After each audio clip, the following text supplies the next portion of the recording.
I'll say even in my own life recently, I almost didn't want to have my mom come over and help me decorate because I couldn't get my eyes off of all the imperfections of my home, all the projects I hadn't gotten to because I'd been busy that week. And I just told myself that decorating would be a disappointment and a failure. It never turns out the way I wanted to anyway.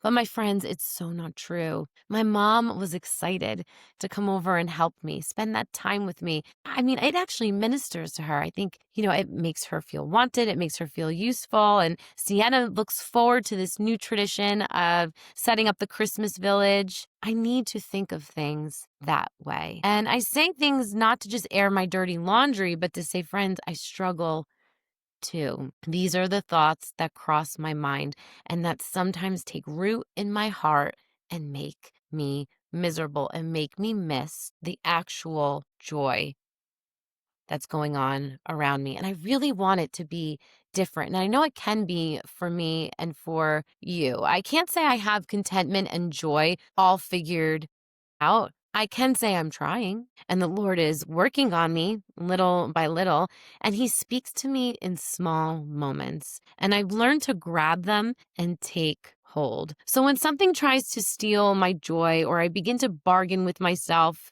to make a wrong decision feel right, I refer back to these small moments that He's given me. A little bit of an example. It's not easy having Sunday dinners here all the time or having a large gathering, right?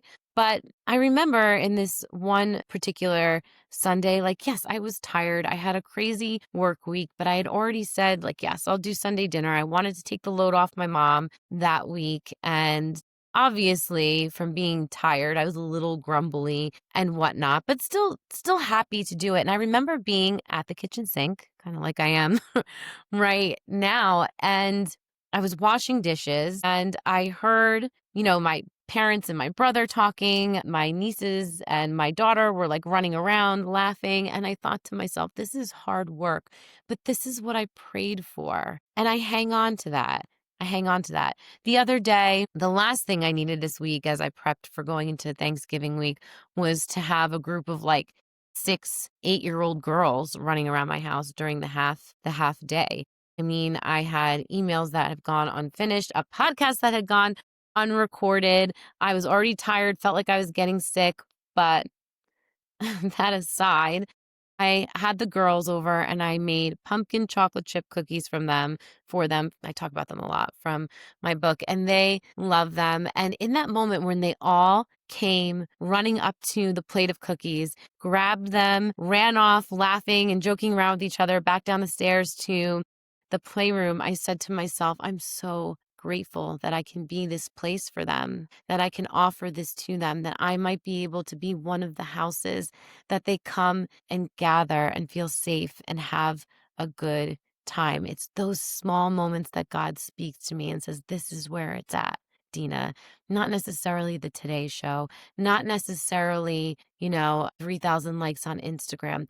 This is where it's at. Hold on to that. So let this be you today in the middle of all this mess and chaos that might be going in. There are going to be parts of this holiday weekend that are overwhelming, that are exhausting. There are going to be things that don't go the way you want it to. Like maybe the turkey is going to come out drier than you like.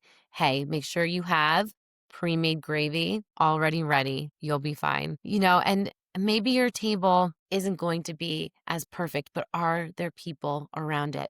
Are you laughing with them? Are you making a memory? Are you spending time? Lean into those parts where you laugh and feel joy. And right as that happens, thank the Lord right then and there for that moment, for revealing that to you.